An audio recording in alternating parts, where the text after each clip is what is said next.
So, it still has been brewed from my previous videoette.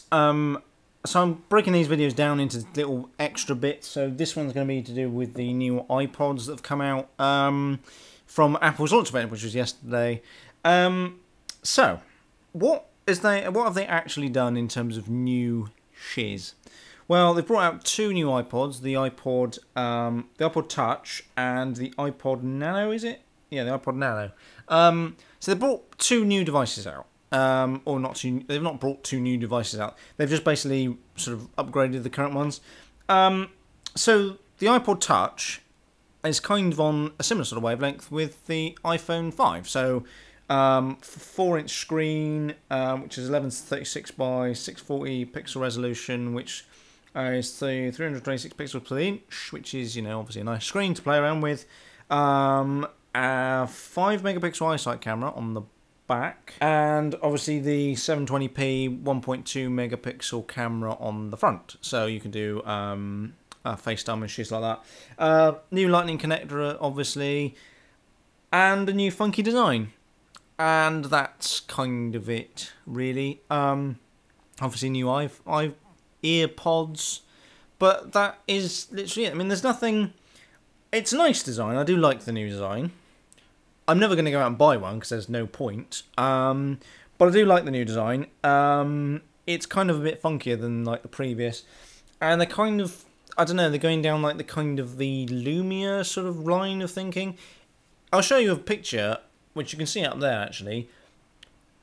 There's the new iPod Nano, and it looks kind of like the Nokia Luma, which is up there.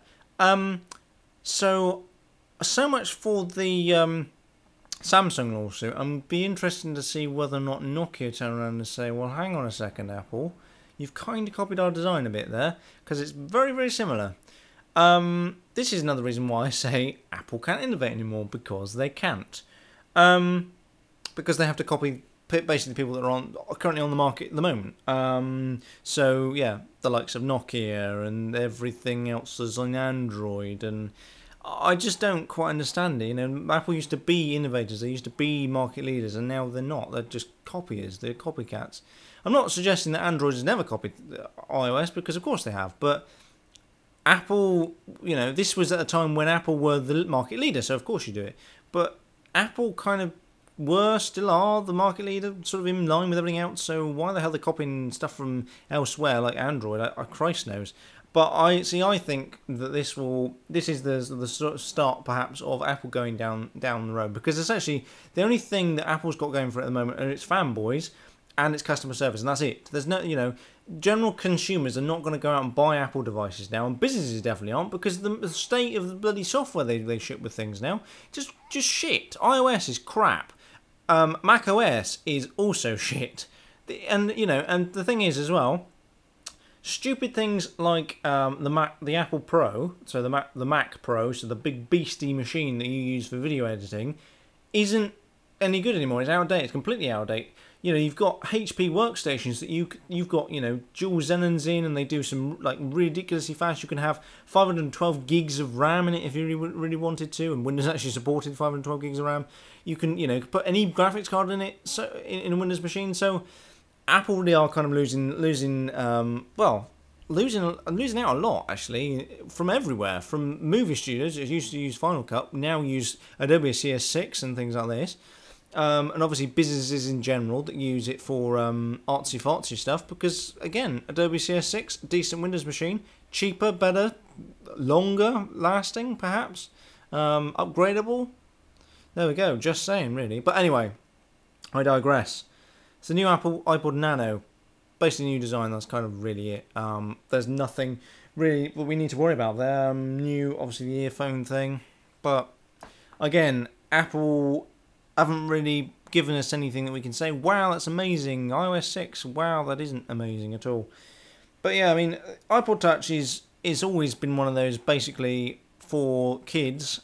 So those that are going into, those are in school and those are in sixth form and stuff like that who can't afford an iPhone, generally go out and buy stuff like that because, yeah, I mean, they want a smartphone, but they can't really afford a smartphone, so they go out and buy an iPod Touch, which is cheaper, which does sort of similar sorts of things to the iPhone on a cheaper sort of scale. And I think that's kind of it to an extent.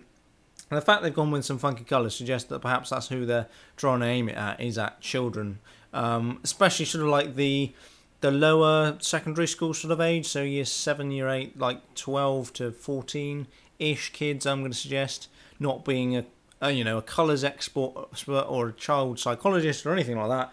But I mean, again, I don't think that this is going to be... I mean, it's not a market changer. By far, is it a market changer? I mean, fair enough. Apple lead the way in terms of portable music players, but everybody's got a smartphone. Well, most people have got smartphones now, so they store the music on there, and the majority of people have got Android phones. Yes, they have, because you can look at the market data if you want, but the majority of people have got Android headsets. Then second down is iPhones, and second down from that is Blackberries. I still think Blackberries are above Windows Phone, but I'm not too sure about that. But yeah, so the majority of people rocking Android devices anyway. They'll either store the music on the device or they use something like Spotify. And a lot of people are now using Spotify to stream music. So again, Apple are sort of losing out on that because young people don't buy music. They download it, they borrow it from the internet. And people, and then when you get enough money, like me, so you're 21, 25, you get a job. You stream it. There's no point downloading it. What's the point of that? And then you've got really only the old people that are actually downloading music and keeping it. So like people likes of my mother, so 40-year-olds. She might find that quite offensive. I don't actually know how old my mother is, but anyway, I digress. Yeah. So to be honest, yes, okay, Apple's still the market leader in terms of portable music players, dedicated portable music players. But they kind of aren't. They're losing touch with the market. The market's like going a different way, and the business model for music needs to change anyway. But yeah, video's gone on for way too long. But yeah, the new iPod odds, even the iPod Nano and the iPod Touch, very very disappointing really. I was kind of expecting something a bit better than that from Apple because they're bloody good innovators. They are good innovators. Or they always used to be really good innovators. They used to create really good things like, and the market had to catch up to it. But now Apple isn't moving the market forwards. Everybody else is moving forwards, and Apple's trying to keep up with the current competition. And that's just not how it always was. Especially when Steve Jobs was around, that just definitely wasn't how it was at all. So yeah, I may as well wrap this video up. I shall drink my brew, and yeah, there we go.